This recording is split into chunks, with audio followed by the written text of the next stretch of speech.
ஸ்ரீரங்கம் ரங்கநாதர் கோவிலுக்கு போயிருப்பீர்கள். எல்லா கோபுரங்களும் வண்ணமாக ஜொலிக்க ஒரே ஒரு கோபுரம் மட்டும் வெள்ளை நிறத்தில் இருக்கும். காரணம் என்ன?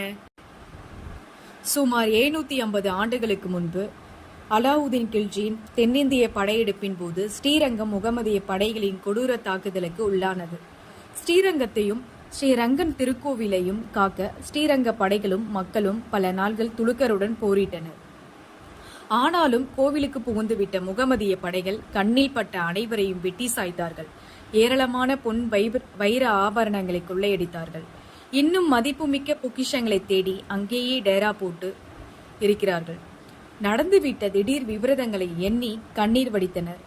தப்பி பிழைத்த ஸ்ரீரங்கத்து மக்கள் அரங்கனுக்காக கண்ணீர் வடித்த மக்களுக்கு அதைவிட அதிர்ச்சியாக இருந்தது அரங்கன் கோவில் தேவதாசியான வெள்ளையம்மாள் எடுத்த முடிவு.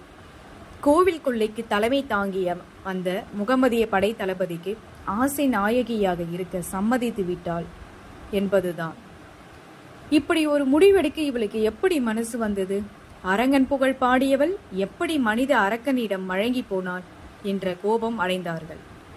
அவளை மழகியது பொன்னா, வீரமா, புகழா என்று புரியாமல் சஞ்சலப்பட்டனர். அவளது சுயரூபத்தை மற்றவர்கள் அறிந்து கொள்ள வேண்டும் என்பதற்காக இறைவன் நடத்தி விளையாட்டுத்தான் இந்த கொள்ளை நாடகம் என்று மக்கள் தங்களை தாங்களே தேற்றிக் கொண்டார்கள்.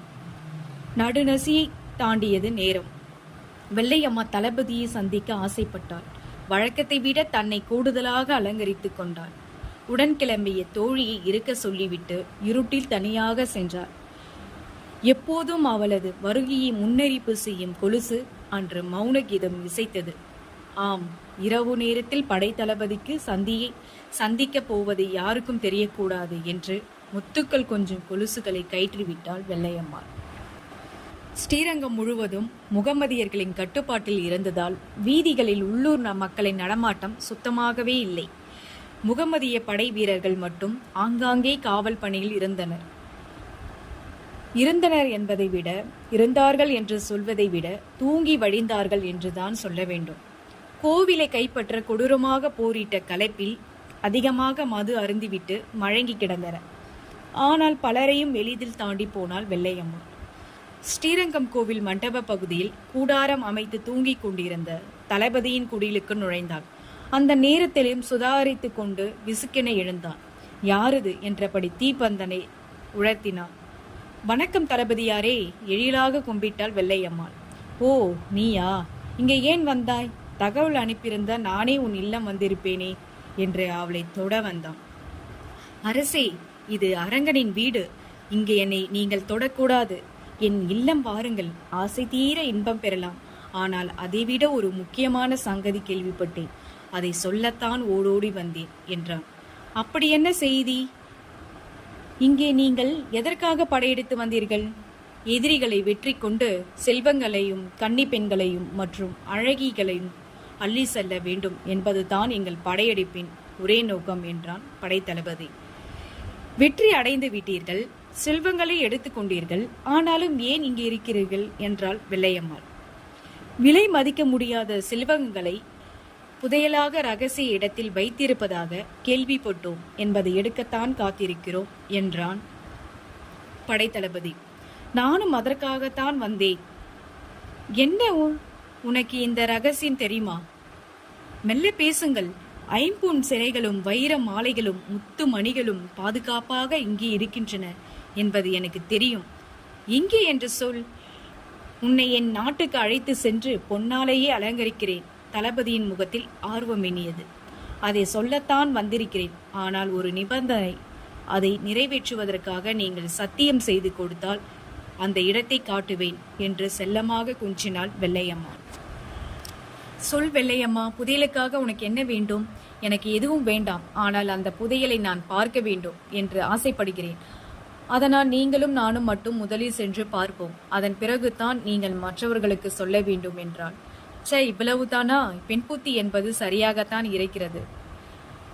சரி வா, நீயும் நானும் மட்டும் போய் பார்ப்போம். ஆசைப்பட்ட அத்தனையும் நீயே எடுத்துக்கொள், மீதி இருப்பதை நாங்கள் எடுத்துக்கொள்கிறோம் என்று சந்தோஷமாக சிரித்தான் தளபதி. சரி வாருங்கள், உங்கள் ஆட்கள் யாருக்கும் தெரியாதபடி மறைந்து வாருங்கள் என்று அழைத்து சென்றார். ஸ்ரீரங்கம் கோவிலின் கிழக்கு கோபுரம் அருகே வந்து நின்றாள் வெள்ளையம்மாள். இங்கேதான் இருக்கிறது, ஆனால் மேலே போக வேண்டும் என்று அண்ணாந்து பார்த்தார். வா போகலாம், வவ்வால் புறாக்கள் இருக்குமே. அட, இதற்கா பயப்படுகிறாய்? பயம் வந்தால் என்னை கட்டிக்கொள், வா சீக்கிரம் வா, உடனே புதையலை பார்க்க வேண்டும் என்று அவசரப்பட்டான். சில நிமிடங்களில் இருவரும் கோபுரத்தின் உச்சியை அடைந்தனர்.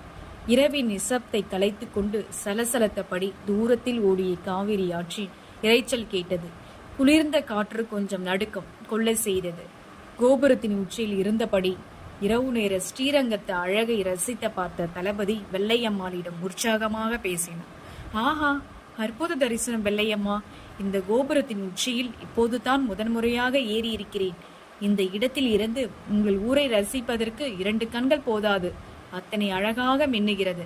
ஆமாம், எங்கே இருக்கிறது பொக்கிஷங்கள்? அதோ பாருங்கள் என்று கை நீட்டினார். ஸ்ரீ ரங்கநாதர் வீற்றிருக்கும் மூலஸ்தானத்தை காட்டினார். அவனும் ஆர்வமாய் பார்த்தான். கீழே தான் பொக்கிஷம் இருக்கிறதா? பிறகு ஏன் மேலே அழைத்து வந்தாய் என்று சொல்லி வாய் மூடுவதற்குள் அந்த சம்பவம் நடந்துவிட்டது. சிறுங்களும் சிறுங்காரமாக பேசிக் கொண்டிருந்த வெள்ளையம்மா திடீரென்று புயலாய் மாறினார். கோபுரத்தின் உச்சியில் இருந்து தளபதியை கீழே தள்ளிவிட்டாள். தளபதி எழுப்பிய அபாய குரல் கேட்டு முகமதிய படையினர் கிழக்கு கோபுரம் பகுதிக்கு ஓடி வந்தனர். அங்கே தங்களது படைத்தளபதி இறந்து கிடப்பதை பார்த்து அதிர்ச்சி அடைந்தனர். கோபுரத்தின் உச்சியை பார்த்தனர். அங்கே வெள்ளையம்மாள் வெற்றி தேவதை போன்ற பெருமிதத்துடன் நின்று கொண்டிருந்தார். அவளை பிடிக்க வீரர்கள் சிலர் கோபுரத்தின் மீது வேகமாக ஏறினார்கள். அதனை கண்டு கொஞ்சமும் அச்சம் அடையவில்லை வெள்ளையம்மாள். ஸ்ரீ ரங்கநாதர் புகழை வாய்விட்டு பாடியபடி குவிந்த கரத்துடன் நினைத்ததை சாதித்த பெருமிதத்துடன் கோபுரத்தின் மேலே இருந்து கீழே குதித்தாள். அவளுடைய உயிர் பிரிந்தது. தகவல் கேள்விப்பட்டு ஸ்ரீரங்கத்து மக்கள் ஓடோடி வந்தனர். வெள்ளையம்மாளின் பக்தியை குறைவாக மதிப்பிட்டதை எண்ணி தாங்களே நொந்து கொண்டார்கள். ஒரு பெண்ணுக்கு இருக்கும் துணிச்சல் தங்களுக்கு இல்லாமல் போனதே என்று ஆண்கள் வீரம் வரம் பெற்றனர். மேலும் ஸ்ரீரங்கத்தை காக்க வெளியிலிருந்து விந்து படைகளும் சேர்ந்து கொண்டனர். தலைவன் இல்லாத படையை சிதறடித்தனர். கொள்ளையடித்து வைத்திருந்த நகைகள் பெண்களை அப்படியே விட்டு உயிர் பிழைத்த வீரர்கள் தப்பி ஓடினர். ஸ்ரீரங்கம் கோவிலையும் மக்களையும் காப்பாற்றுவதற்காக தன் உயிரை கொடுத்த வெள்ளையம்மாளின் நினைவாகத்தான் இந்த கோபுரம் இன்னமும் வெள்ளை நிறத்தில் இருக்கிறது. வெள்ளையம்மாளின் தியாக வரலாறு செலவழி கதையாக பதிவு செய்யப்பட்டு இருந்தாலும் இவள் குதித்து உயிர் விட்ட கிழக்கு கோபுரம்தான் இப்போது வெள்ளை கோபுரம் என்று அழைக்கப்படுகிறது.